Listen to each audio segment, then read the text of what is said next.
Hey, how's it going, everybody? Charlie Wilson here, aka Sinister Charlie. Welcome back.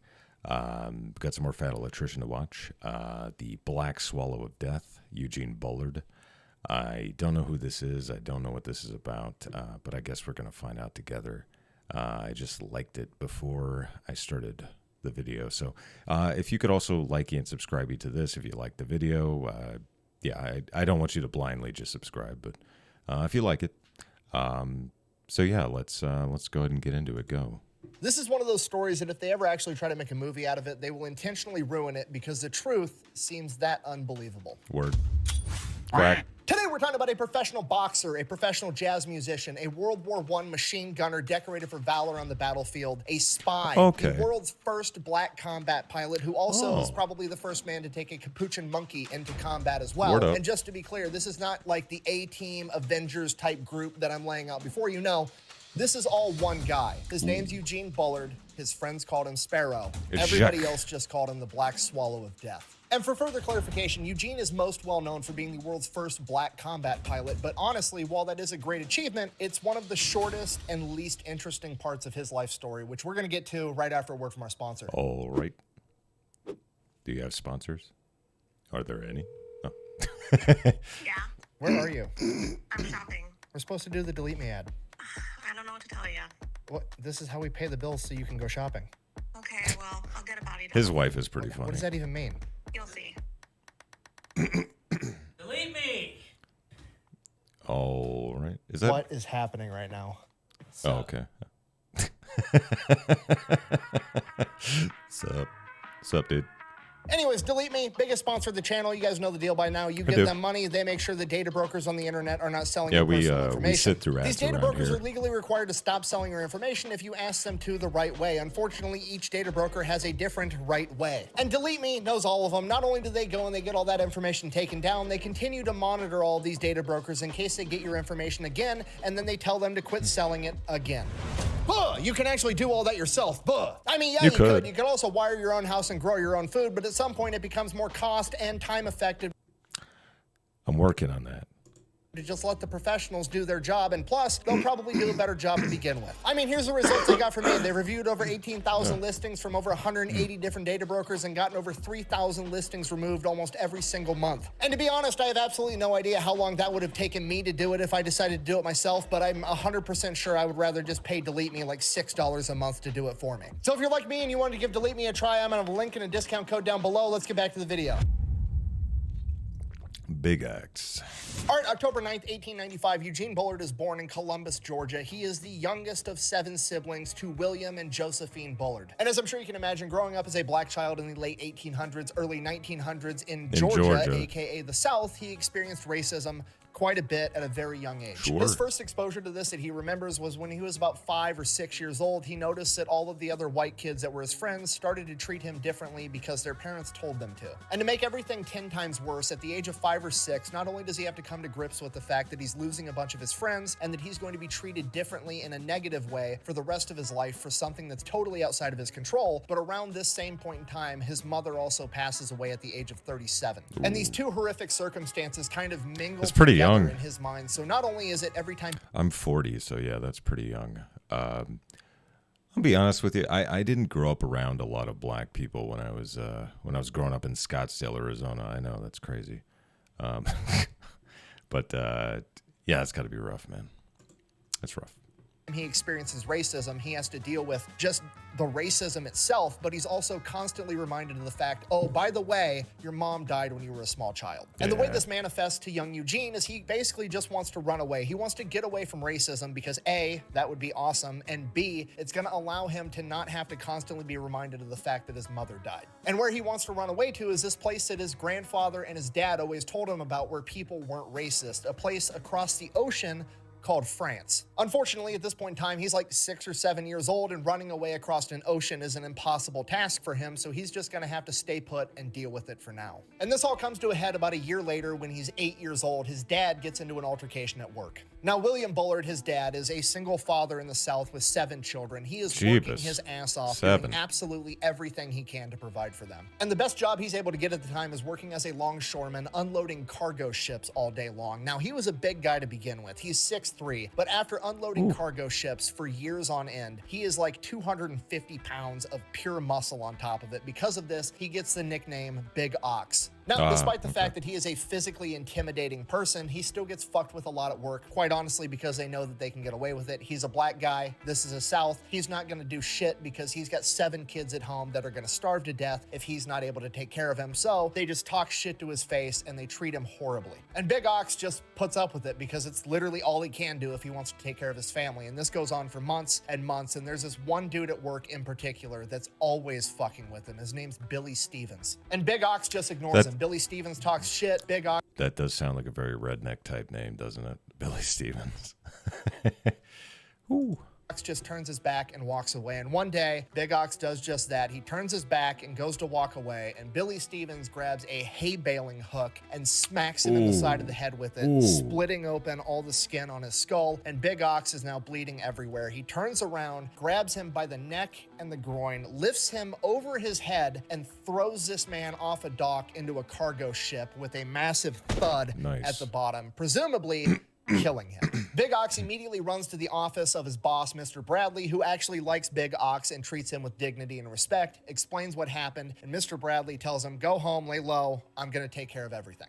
Now, Stevens didn't die. Bradley drags him in his office and tells him, hey, you're not going to tell anybody about this or you're never going to work in this town again. You deserve that. Shut the fuck up. But unfortunately, a bunch of other racist white guys that were working on the dock saw a black man attack a white man. And that night, they go out to the bar, they start drinking, and they come to the conclusion that they should go do something about it. So that night, while Big Ox is at home with his 7 kids, 2 cars pull up into the driveway, at which point, Big Ox tells his 7 kids, go hide under the bed and in the closet. He grabs a double-barrel shotgun, turns off all the lights, and points it at the door as a bunch of men are banging and screaming on the door and the windows, and he's just sitting there waiting in case they break that door down. He's gonna have to fight whoever comes through it to save his kids. Literally one of the scariest situations a dad can be put in, and while that's going on, 8-year-old Eugene Bullard is hiding underneath a bed, horrified because now he's already lost his mom and he thinks he's gonna lose his dad, and he doesn't know what's gonna happen to him when that happens. Luckily, all of the men banging on the door come to the conclusion that nobody's home and they end up leaving. However, this is the breaking point for Eugene. At this point, at 8 years old, he decides, I'm running away from home.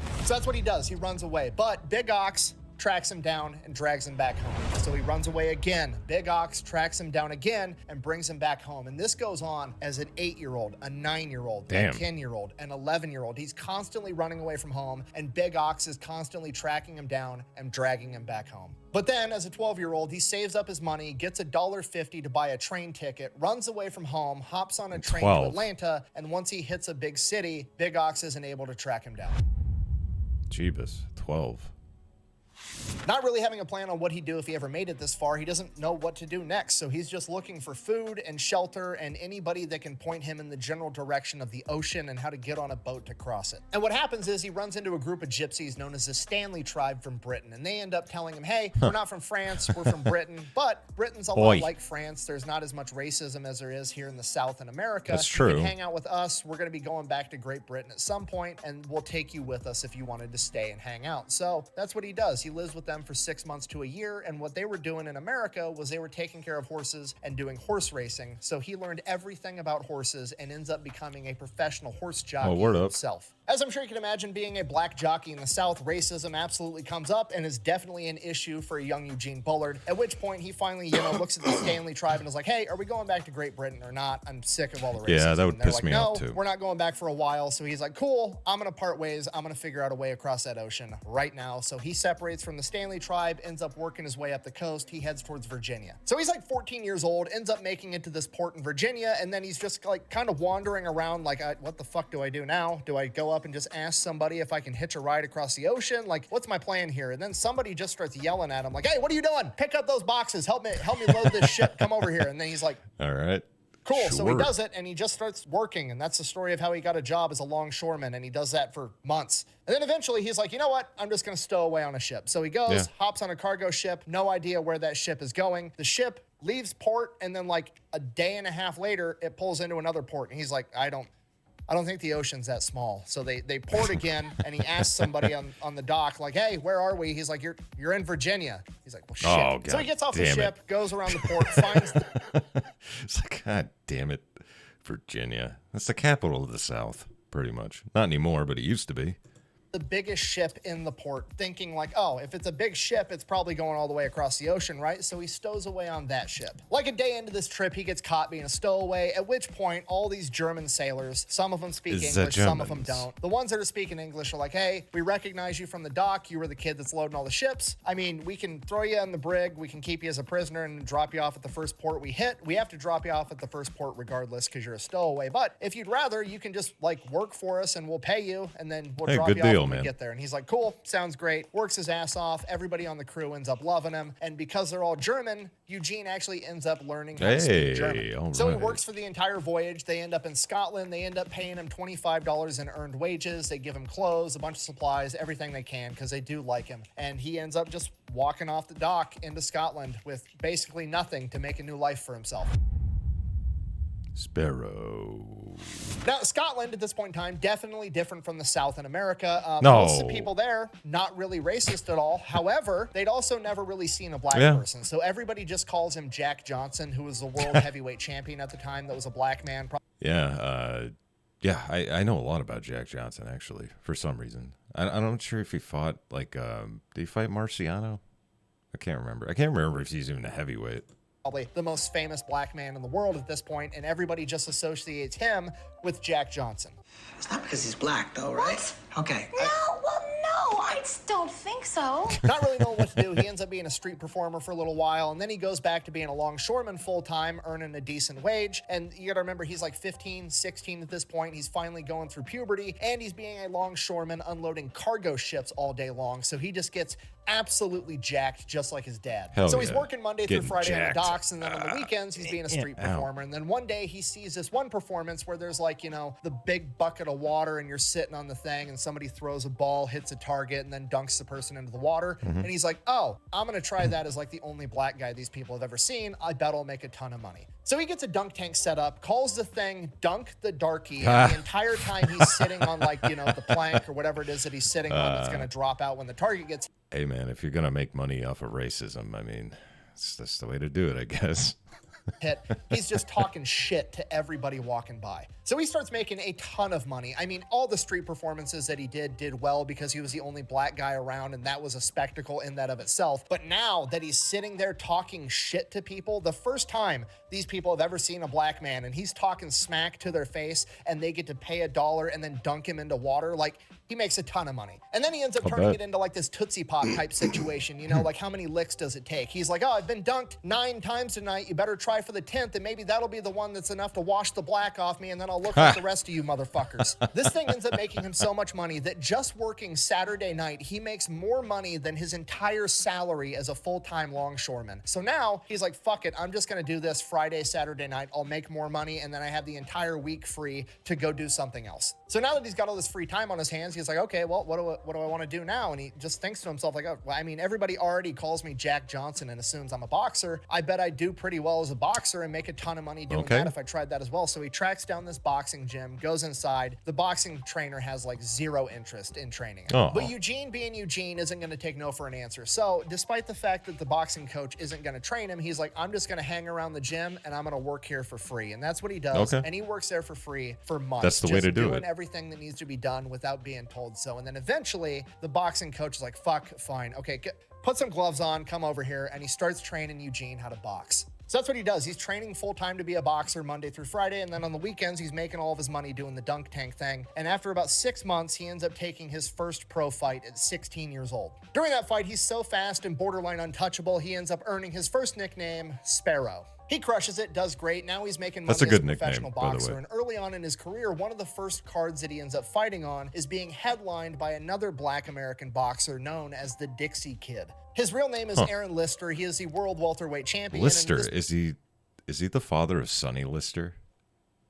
Point in time, he is currently living in France after leaving America for the exact same reason that Eugene Bullard did, to get away from racism and segregation. So Aaron Lister, presumably seeing a lot of himself inside the young Eugene, goes up to him after his fight and is like, hey, you should come back to me with Paris and train at my gym. To which Eugene is like, absolutely, Paris, France has been the goal my entire life since I was 8 years old. Let's go. And Eugene Bullard is now moving to France. So he gets to France, he learns French, and it's absolutely everything he ever wanted. He's a professional boxer, he's traveling all over Europe. He also picks up being a jazz musician and a street performer. He's living his dream. He's getting to travel around, do what he wanted, and people don't treat him different because he's black. He actually ends up training with a bunch of other famous black boxers that are living in France for the exact same reason, including Jack Johnson, the world heavyweight champ. Nice.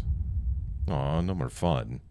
But I like fun. Unfortunately, like all dreams, you have to wake up eventually, and Eugene's wake-up call would come in August of 1914 when the Germans would invade France. At this point in time, Eugene is 18 years old, and he absolutely wants to go fight for his new adopted home. So he goes to the military recruiting office, shows up, and they're like, cool, where's your paperwork? And he's like, I literally have nothing. I left home when I was 12 years old in Georgia with nothing but $1.50 in my pocket. I don't have anything. So they basically kick him out and tell him that he can't join. So he starts asking around how he's going to be able to join and help fight and defend France. And he ends up finding out about the French Foreign Legion. Oh, yeah, if you don't know, the French Foreign Legion is pretty much exactly what it sounds like. It is foreigners that fight on behalf of France. All the people that do it have a different reason for doing it. Some of them believe in what France is fighting for and they want to join that fight. Some of them are idealists. Some of them are just looking to get a new start, and they go and they serve in the French Foreign Legion for a couple of years, become a French citizen, and adopt a new identity. So Eugene goes and he talks to the French Foreign Legion. Unfortunately, he's not going to be allowed to sign up for a couple of more months until he turns 19 years old, which is exactly what he does on October 19th. He goes in on his 19th birthday, signs up for the French Foreign Legion,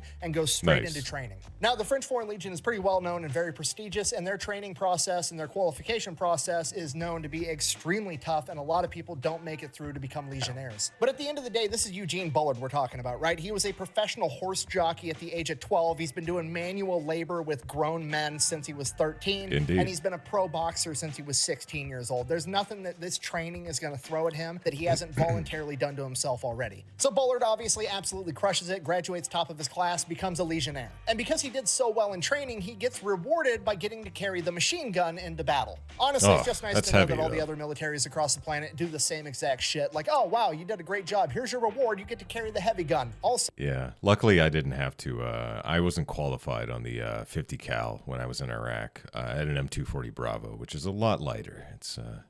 It's nice.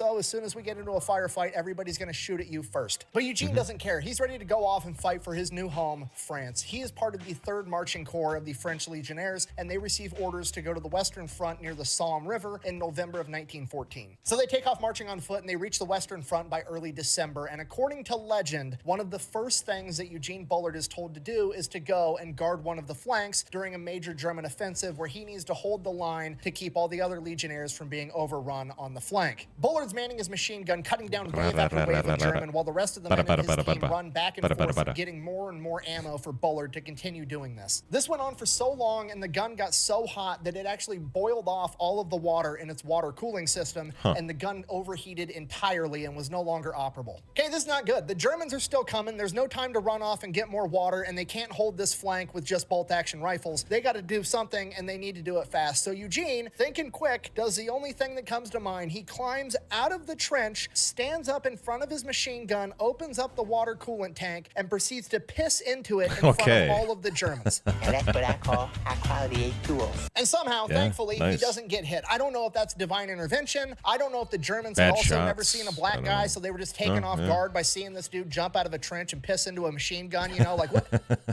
Oh my God, the French have Jack Johnson on their side. But I mean, realistically, it's probably just plot armor because he's the main character. Regardless, he successfully defends his flank. Fighting continues for about a week and a half, and then it's Christmas 1914, and Eugene Bullard is there and takes part in the famous Christmas truce of 1914. Oh, really? Where soldiers from both sides leave their trenches, meet in no man's land, and celebrate Christmas together. After that, in early 1915, Bullard and the Legionnaires continued to go on and fight in the Battle of Champagne, where Bullard was not defending flanks, Agony. He was storming enemy trenches. And as I'm sure you can imagine, this particular type of close quarters combat really favored Bullard with all of his boxing experience. And one of the things that he said was that when he would storm into a trench, these trenches were so full that it was hard to tell after he'd really killed a man because there literally wasn't room for that guy to fall down dead. And Bullard is fighting in this type of environment for months and never once gets seriously injured until his unit is finally pulled out, not because the battle is over, but because his unit has experienced over a 50% casualty rate. Despite that, Bullard is still relatively unharmed. So at this point, Bullard's unit is going to be disbanded, at which point all of the men that are still capable of fighting are going to be given a couple of options. You can A, just be done. You can get out of the war, you've done your part, thanks for your service, fuck off. But you're not going to get your citizenship because you haven't served the full 3 to 5 years in the French Legion, if that's what you want. So option B is that you can get sent over to North Africa where there's significantly less combat, or option C, you can get restationed with the 170th French Infantry and continue to fight in the trenches. You gotta really love France. Now, most love of the men France. choose to be sent over to North Africa because trench warfare is absolutely terrifying. But Eugene Bullard isn't here because he wants to defend a bunch of French colonies in North Africa. No, he's here because he wants to defend his new home, Paris, France. And by the way, I was stationed in on an island called Comoros off the coast of Madagascar when I was in the Navy. We were building a school. That was a French colony at one point. I tried really hard to learn French. Anyway, that's a stupid story. That's exactly what he's going to do. He is one of the few men that volunteers to join the 170th Infantry Regiment of the French Army. So he trades in his Legionnaire's uniform for a French infantry uniform and goes right back into combat. Now, the 170th Infantry Regiment is a famous unit in the French military, and their nickname is the Swallows of Death. And after hearing about Eugene Bullard's performance in the Legionnaires, sounds kind of dirty, continuing to perform at that same level, if not higher, in the 170th Infantry Regiment, it doesn't take long before he is officially given the nickname the Black Swallow of Death. Nice. From here, Bullard fights in the Battle of Verdun, one of the deadliest battles in World War II, with over 1 million casualties, and unfortunately, Eugene Bullard is one of them. Shortly after Bullard and the men of the 170th took an enemy trench, the Germans would hit it with artillery fire, and a piece of that shrapnel would end up hitting Eugene Bullard in the face, cutting open the side of his face and ripping out most of his teeth on the right side. Despite that, Bullard manages to keep himself in the fight. Now, at this point, most people, at a minimum, would lay low, but not Eugene Bullard. That night, the commander of the 170th needs a volunteer to run through half a mile of machine gun fire and artillery fire to receive important intel and orders from the chain of command and bring it back to him, and Bullard volunteers to lead the group that does it. Bullard, despite his injuries, manages to get this done and is actually put up for the French Croix de Guerre because of it, which is the equivalent of a Bronze Star. The very next day, Bullard is hit with artillery again, fracturing 2 vertebrae in his back and blowing off a chunk of his thigh that required 90 stitches to shut. He's sent back to Paris, where for the next 8 months, he is going to have facial reconstruction surgery, he's going to have rehab, and desperately try to regain his ability to walk. While undergoing treatment, he obviously meets a bunch of other soldiers that were also wounded, one of which was a commandant in the French Air Force, and he recommends to Bullard, you know, if you're not going to be able to go back and be a ground-pounding infantryman, maybe you could be a machine gunner in a plane. You don't need to walk and run around for that. And since your leg and walking is no longer your strong suit, you can still shoot machine guns. That sounds all right. That sounds all right. School. I can make it happen. I'm a commandant. So that's what Bullard does. He requests to go into aerial gunnery school, and he is granted that request, considering the fact that he already has a Croix de Guerre and a bunch of other French service medals, and he is going to be going to aerial gunnery school, but he's got a couple of weeks to leave where he can go out and hang out with his friends in Paris before he does that. And one of his friends was this guy by the name of Jeff Dixon. He was this rich dude that lived in Paris, and when they were out drinking one night, he ends up betting Bullard $2,000 that he can't become the world's first black combat pilot, and Bullard accepts the bet. Now, does Bullard have $2,000? No, but he is the main character, and he knows he's going to make it happen either way. I'll make that deal. How about you, Udovich? You make that deal? I'd make that deal. Damn good deal. So Bullard goes off to aerial gunnery school, and his luck would have on his very first day there, he runs into a pilot by the name of John Navarre, one of France's very first ace pilots ever, who's a huge boxing fan and is actually a fan of Eugene Bullard. And he ends up helping Bullard get into the pilot program, getting him through the pilot program, taking him under his wing, and teaching him everything he knows. That's so Bullard sick, graduates pilot school, becomes the world's first black combat pilot. And just for the record, pilot school at this point in time is absolutely terrifying. You gotta realize, fighter planes in World World War I are all single-seat aircrafts, okay? There's no, you get to go up in the air with a co-pilot that knows what they're doing and they can talk you through it, and if something goes wrong, they can recover the controls from you. No, it's like, once you go up, it's all you, bro. That's it. Okay, most of us had to learn how to drive with a driver's ed teacher running the brakes and potentially the steering wheel. You know, it's funny. I never had to take a driving test for my driver's license because I already had a military license. So just in case you don't have your license when you go into the military, just get a military license and they'll just give it to you at the DMV. It's just something I found out. And that's just going forward, backward, left, and right. Because I didn't have a driver's forward, license backward, when I went left, in. right, up, down, and there's wind on what amounts to a fucking kite with an engine attached, okay? Absolutely terrifying, but he manages to do it. Now, what do you do when you're in the military and you graduate a tough course or do something impressive? That's right. You get some leave, you go out, and you drink with your buddies, and that's exactly what Eugene Bullard does. He goes back into Paris, tracks down Jeff, and is like, hey, I'm the world's first black combat pilot. Where's my $2,000? Jeff, man of his word, pays up. And this is my favorite part of the story because now, according to legend, they go out on the town, they get absolutely hammered, and at some point, Bullard ends up winning a capuchin monkey in a game of dice. So you wake up the next morning, you've got like $1,800 in cash left, you've got a capuchin monkey. What do? Obviously, let the monkey drink. To have a custom monkey-sized leather bomber jacket made and a set of goggles and a little headset so that your monkey can go on all your missions with you. Oh, and then you got to name him, obviously. So we named the monkey Jimmy. And then because flying around with a capuchin monkey wearing a bomber jacket and goggles isn't enough style points, we're also going to get a custom paint job on our plane of a heart with a dagger going through it that says all blood runs red across the side. Now, Jimmy and Eugene were only actually on active flight duty for like 90 days, and during that time, he claims to have shot down like 5+ planes, but the problem is how you get a confirmed kill during World War I is actually really difficult. You essentially had to shoot down an enemy plane over your territory so that you could go and actually track down the wreckage. If you shot down an enemy plane and then you shot them down over enemy territory, or if you shot them down over your territory and they managed to limp their plane into enemy territory, they couldn't confirm that that plane was downed, so it never actually counted. So while Eugene did shoot down somewhere between 5 and 7 enemy planes, none of them could officially be confirmed because the wreckage didn't make it onto friendly territory. However, 2 of them were probable, meaning that another friendly pilot witnessed him shoot down and heavily damage the enemy plane before it went into enemy territory. So after 3 months and 25 missions, Eugene goes out to the bar one night and he is wearing his appropriate uniform with all of his medals. And at this point, Eugene has done a lot for the French military and he's been appropriately awarded for it. He has the Croix de Guerre, he has the Wound Medal, their equivalent of the Purple Heart, and he has like, I believe, 13 other medals on his chest, more than most soldiers have. Because of that, a racist officer at the bar that night goes up to Eugene and accuses him of basically stolen valor, saying that he's wearing medals that he didn't actually earn, and the altercation escalates until Eugene Bullard ends up knocking him the fuck out. Now, despite the fact that that guy totally deserved it, he is a superior officer, and Bullard did in fact strike him, and the sentence for that is 5 years of hard labor. However, considering the circumstances and the fact that Bullard was so well decorated for battle, they decided that they were not going to sentence him to 5 years of hard labor. They were instead going to send him back to the 170th Infantry, where he would then basically be a glorified janitor for the rest of World War I. And to make things even worse, at some point during this period in time, Jimmy, his loyal capuchin monkey, does end up dying from influenza, and the entire military base has a funeral for him. So yeah, Jimmy dies, and Eugene ends up spending the rest of World War I scrubbing toilets. Definitely not the happy ending we were hoping for. Luckily, this is nowhere near the end of Eugene's story. Nice.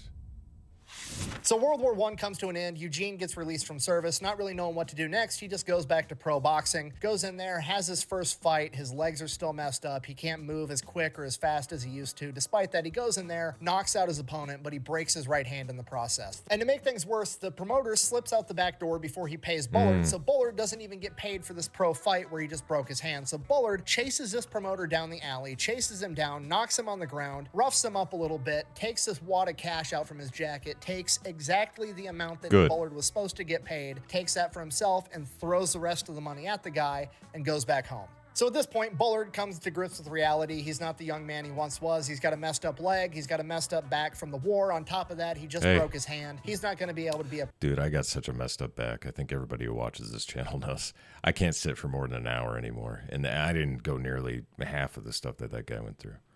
Yeah.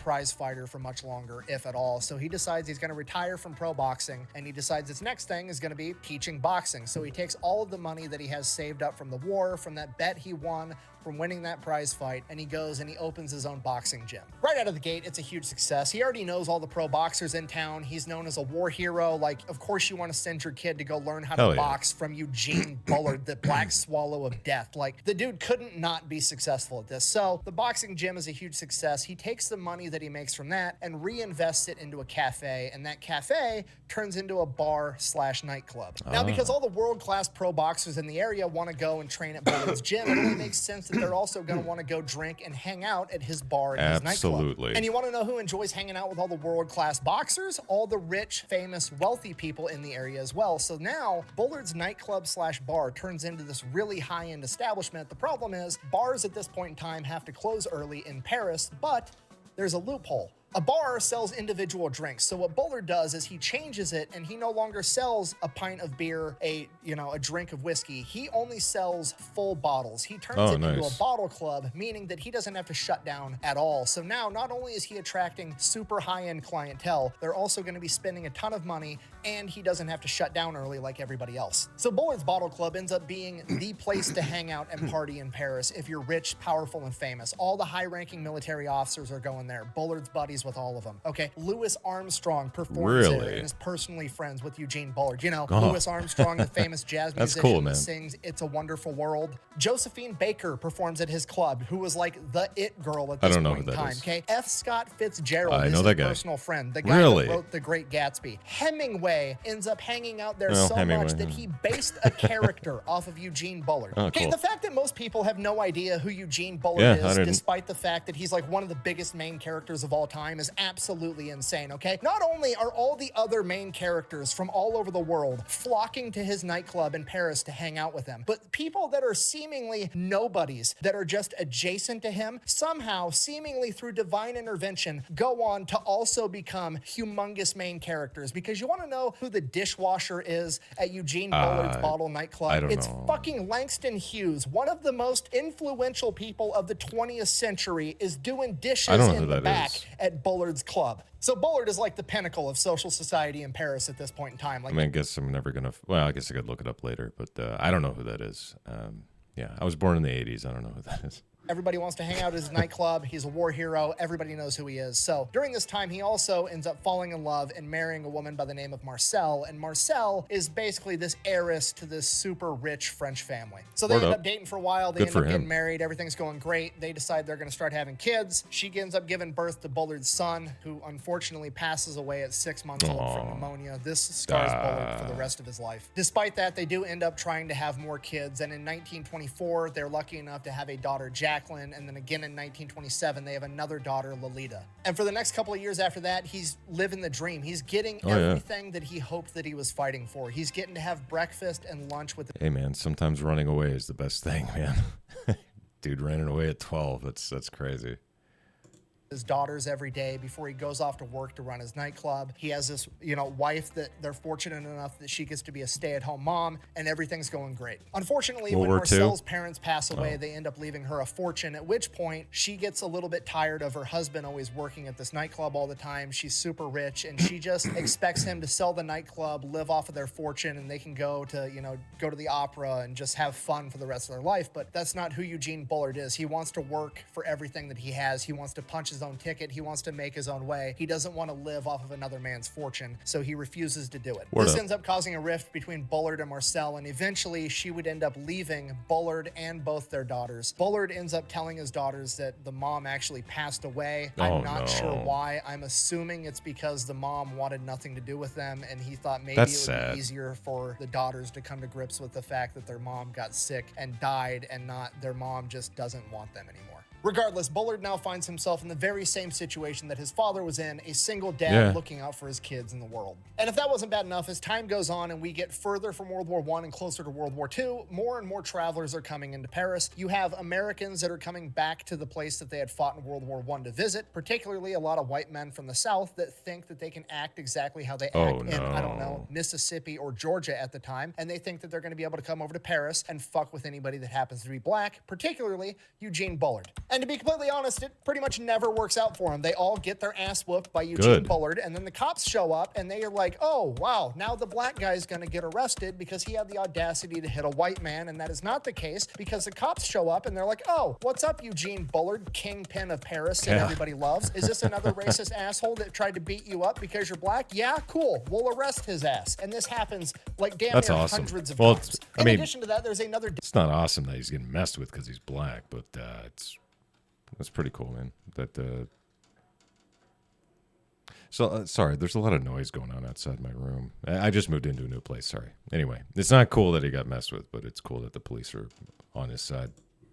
Demographic of racist people coming into town, the Nazi Party, and he's not putting up with their bullshit either. Until he does.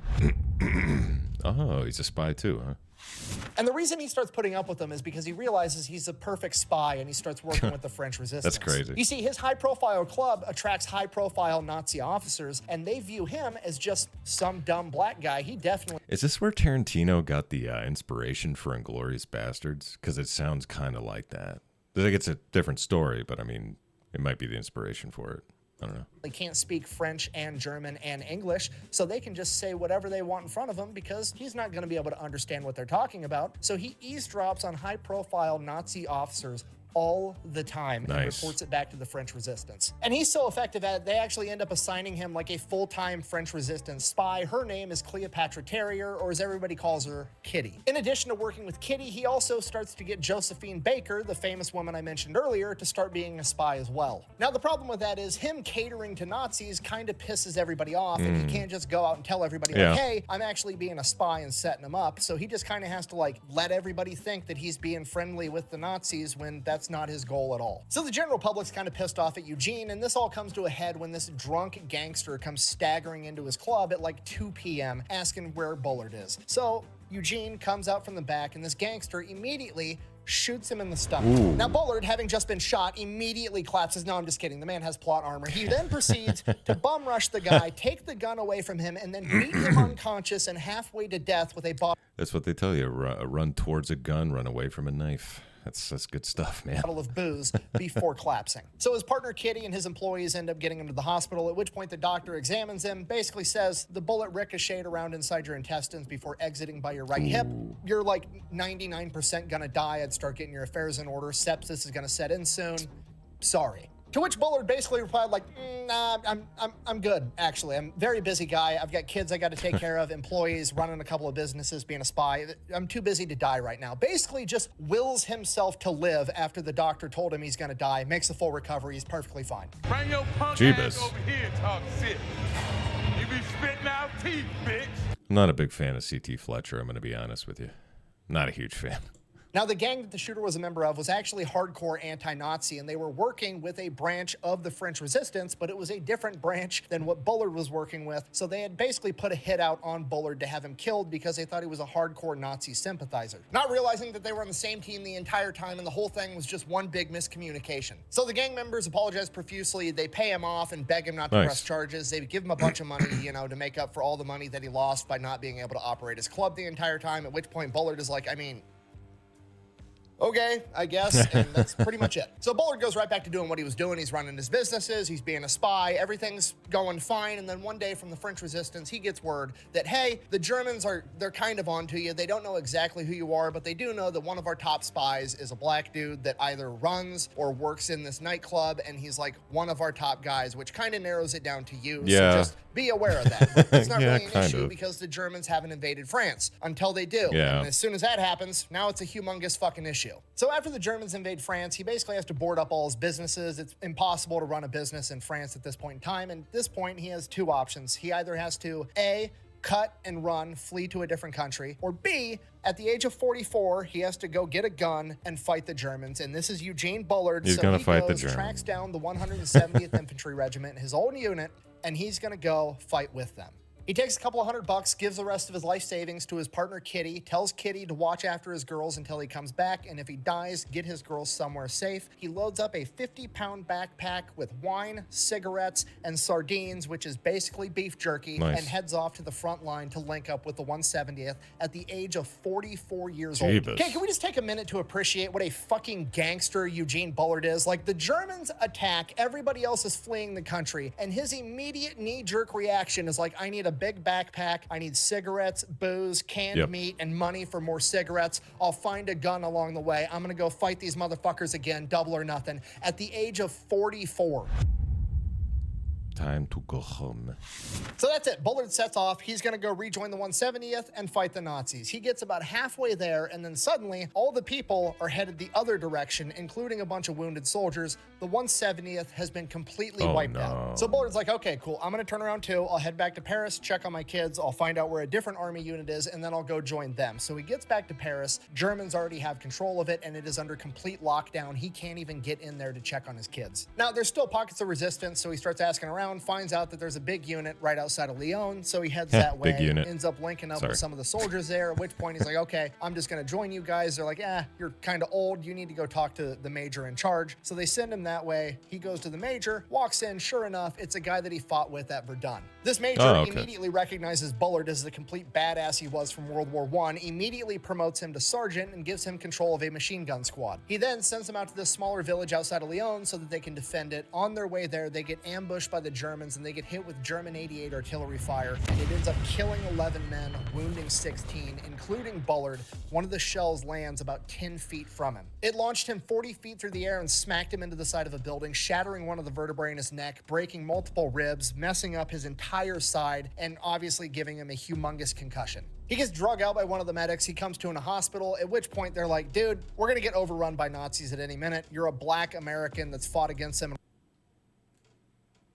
Sorry, I just moved into a new place and I'm hearing weird noises, so sorry about that. World War Got I distracted. And World War II, if they catch you, they're going to kill you on the spot. You need to get out of here. So he grabs his stuff and just starts limping his way to Biarritz, where the American embassy is, so he can get a passport and hopefully get sent over to America where he's going to be safe. He walks all through the night, gets about halfway there, and then in the morning there's this field, and out in this field there's this soldier sitting up against a tree with a bicycle. So he walks out. It's a French soldier, so he's like, hey, can I have breakfast with you? Can I hang out for a minute? I'm gonna sleep here for a bit. Can you look out for me? The soldier's like, yeah, sure. And he's like, do you have any food or water or anything? I'm starving. I'll trade you my bike, whatever. So he ends up trading him a couple of cans of sardines for this bike, takes a nap, grabs this bike, rides it over to Biarritz, gets to the American embassy. Okay. The embassy lets him cut to the front of the line because he's in a military uniform that's still all bloody and he's clearly wounded. He explains everything that's going on and he's like, I don't have a passport though. I left when I was 12. I ran away. I smuggled myself on a ship to Scotland. I just made my way over to France. So the American embassy is like, shit, okay. And they drag him in the back and they're getting all the information like, where were you born? What's your birth date? There was somebody there that was actually from Columbus, Georgia. Oh, that's cool. Quizzing him on the area, making sure that he's not lying. And he knows absolutely everything about Columbus, Georgia, passes the test, and they're like, okay, this guy's legit. So they fill out the paperwork for him to be able to get a passport. The problem is that you can't actually get the passport there. You can just get the paperwork okaying you to get the passport there. You have to go to a different town 175 miles away. Does he bike there? To get your picture taken and have the right person sign off on your new passport. Or he runs there? I'm going to die. Now, at this point, you would think, surely, you could, I don't know, maybe hook a guy up and fucking make it work. But no, absolutely not. This is the government. We have to stick to our bureaucratic nonsense. Of course. Eugene Bullard hops back on his bike and takes 2.5 days to pedal his ass 175 miles away. He finally gets there 2.5 days later. They're closed because everybody's out at lunch. Of course. Typical government nonsense. So he takes a nap. And they show back up from lunch, gets his passport, does the paperwork, gets his picture taken. The whole thing takes like 3 hours. Comes back outside. He's going to pedal his ass back 175 miles. Somebody stole his fucking bike. So now he walks 175 miles back. No, I'm just kidding you. He actually steals somebody else's bike and rides that back. Okay, look, I'm here for it. There's only one thief in the army. Everybody else is just trying to get their shit back. Them's the rules. So another 2-day bike ride, makes it back to Biarritz, gets to the embassy. They immediately put him on his way back to America. He has to go through Spain, then through Portugal. The entire trip takes like 2.5 weeks. He winds up in New York City and immediately starts doing anything he can to make money and calling up any connection that he can possibly think of, desperately trying to figure out if his daughters are okay, and if they are, how he's going to get them back to America. And this goes on for months, just desperately trying to figure out how to get into contact with his daughters and potentially get them back home to America. And then he actually manages to get in contact with one of his old buddies, a guy that hung out at his club all the time, the ex-ambassador to France on the behalf of America, Mr. Bullard, and he still works in the United States State Department. So he gets a hold of him, ends up having a meeting, explains the situation. Mr. Bullard makes one phone call, and the next day, Bullard finds out that his daughters are okay, and they are now in American custody and protection, and they are going to be sent back to America to be rejoined with him. Now, the United States government is going to front the money, but Bullard is going to have to pay them back, has no idea how he's going to be able to do it. Veterans groups find out, they raise money, they pay off the entire thing. Bullard gets reunited with his daughters, Jacqueline and Lolita, and they are now living in a 750 square foot apartment in Harlem. Bullard goes back to being a longshoreman, doing anything he can to make money and raise his daughters. A couple of months go by, everything kind of stabilizes. They're getting used to their new environment. Everything's starting to look good. So naturally, Bullard, being Bullard, goes to the recruiting office of every branch of the United States military, volunteering for service because he wants to go back and keep fighting the Nazis. They politely decline. Yeah, so Bullard just keeps working, keeps raising his daughters. This goes on for years and years, and then eventually his daughters grow up, they get married, they move off and do their own thing, and he is now just in this apartment by himself. After World War II came to an end, he tried to reestablish his rights of ownership to his gym and his nightclub. Unfortunately, nothing ever came of it. He was at least able to get France to recognize his military service, so France was now paying him a military pension for being a veteran. So Bullard's just kind of working, doing his thing. Then the 1950s roll around, and one of his old buddies hits him up, a guy by the name of Louis Armstrong, one of the most famous jazz musicians of all time. He's like, hey, I'm in New York. I need a backup drummer. My guy's sick. Do you want to come out? I got to do some recordings. So Eugene Bullard is actually on recordings with Louis Armstrong being his drummer in like multiple songs. He's literally like the Black Forrest Gump. Like he's done so much random, incredible shit. It doesn't even make sense. And by this, surprised Hollywood hasn't made a movie by now. Yeah, Black Forrest Gump. Why not? At this point in time, Eugene's getting up there in age. He's really starting to feel all of his old war injuries. He can't keep being a longshoreman any longer. He needs to get a job that's a little bit easier on his body. So he ends up getting a job as an elevator operator at Rockefeller Center. The craziest part about this is nobody has any idea who Bullard is in America. They've never really talked about him. He's never really been in the press. He's like a legend over in France, but he's just a humble elevator operator in New York City here in America. And in 1954, the humble elevator operator is requested upon by the French government to fly over to France and to light the eternal flame at the tomb of the unknown French soldier, which he does. And then he just goes right back to operating the elevator in obscurity. And then in 1959, he is called upon by France again, and he is awarded the Médaille Militaire, which is the French equivalent of the Medal of Honor. And he is also made a Knight of France. Those, combined with the Croix de Guerre that he already has, comprise the 3 highest honors that the government of France can bestow upon anyone, and he's got all of them. At that point, why wouldn't you just move to France again? Like, I get treated better in France than you do in America. That's crazy, man. Now, the entire time he's been an elevator operator, he's always like wearing a couple of medals or two. Nobody really says much about it. They don't recognize what they are. They're French medals. Why would anybody know that? And then he comes back and he's got, you know, the Legion of Honor, the medal that made him a knight, and he wears that to work one day, and there's this guy, his name's Dave Garroway. He's the host of the Today Show, a very, very popular show at the time. And he hops in the elevator with Gene again for probably the 1000th time. And for whatever reason on this day, Dave Garroway recognizes that medal. And he's like, Gene, what is that? And he's like, oh, it's the Legion of Honor. It was just awarded to me recently. And he's like, what? And Gene, just being Gene, is like, yeah, I fought in World War I and World War II. I was the first black combat pilot ever, you know, so I kind of have some medals. At which point Dave Garroway is like, do you want to get interviewed like today, right now? And Bullard's like, I mean, I'm working. I'd have to find somebody to cover my shift. And he's like, I'll make a phone call. Trust me, you're fine. Just come on. You're going to get interviewed on live TV right now. So he goes on live TV for 15 minutes in his elevator operator's uniform. The whole thing goes viral for the 1950s. Sick. He ends up going on a bunch of other news shows. They all request that he wear his elevator operator's uniform because it's like kind of the shtick, I guess. But regardless, he gets his 15 minutes of fame and people finally start to know and recognize who he is. All this attention from the public actually inspires him to team up with an author and have his memoirs written and hopefully get them published. Unfortunately, once they were finished, no publisher wanted to publish them because, and I quote, the story's too unbelievable. Luckily, there are several books written about him. Both of them are called All Blood Runs Red, one by Henry Harris and one by Phil Keith. From here, he has one last moment in the sun. The president of France comes to America for a trip, and they're making a huge deal out of it. There's a parade when he gets here. They're like, you know, filming him, and everybody's watching him go to Saks Fifth Avenue to go shopping, and he's got this speaking engagement at this auditorium with like 5,000 people. And Eugene Bullard shows up to this speaking event, and the president, when he walks in, the crowd's cheering. He locks eyes with Eugene Bullard, and he sees him, and the president walks straight up to him and says, "Are you Eugene Bullard?" To which he says, "Yes, Mr. President, I am." And he goes to shake his hand, and the president kind of swats his hand away and pulls Eugene in for a bear hug and says, "All of France owes you a great debt," as everybody cheers. And it's the perfect moment. Like, it's the end of Lord of the Rings. It's perfect. My friends. This guy really loves Lord of the Rings. About no one. Shortly after this, he is unfortunately diagnosed with a very aggressive form of intestinal cancer that would rapidly bring about the end of his life. 3 days after his 66th birthday, he would pass away. The last person to visit him was the author of his memoirs, Louise Harden. And when she got there, he was unconscious, in bed, laying down, hooked up to a breathing tube. And she's kind of crying quietly, and he must have heard her, because the last words that he ever said was he woke up, pulled out his breathing tube, and said, "Don't fret, honey, it's easy."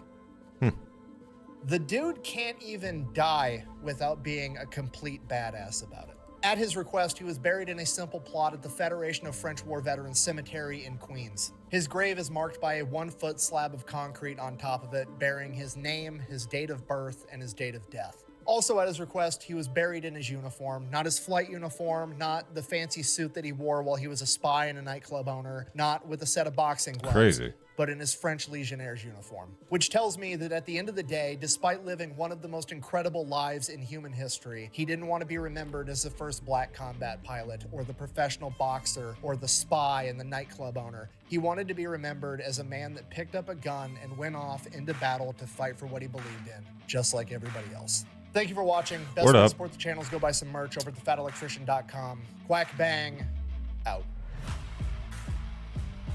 That's insane. Okay, good. Now that I'm not fighting back tears anymore, can we talk about something for a minute? I was fighting them back too for a little bit. It's like, Jeebus Christos.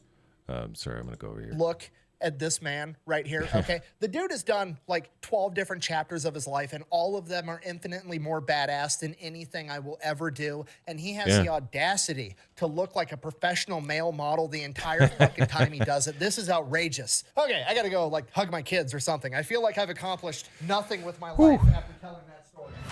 That's crazy, man. Yeah.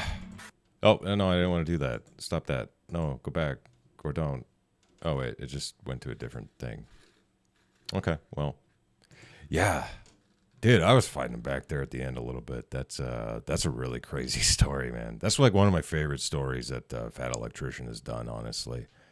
That's insane. Yeah, I got to look up like some books on that stuff. That's just an interesting life, I guess. It does make you feel like a real piece of garbage, doesn't it? Yeah, but anyway, thank you for watching. I really appreciate it. Please like and subscribe down below. Makes me feel real good inside. Helps out the channel. Everybody's happy. And thanks a lot, and bye.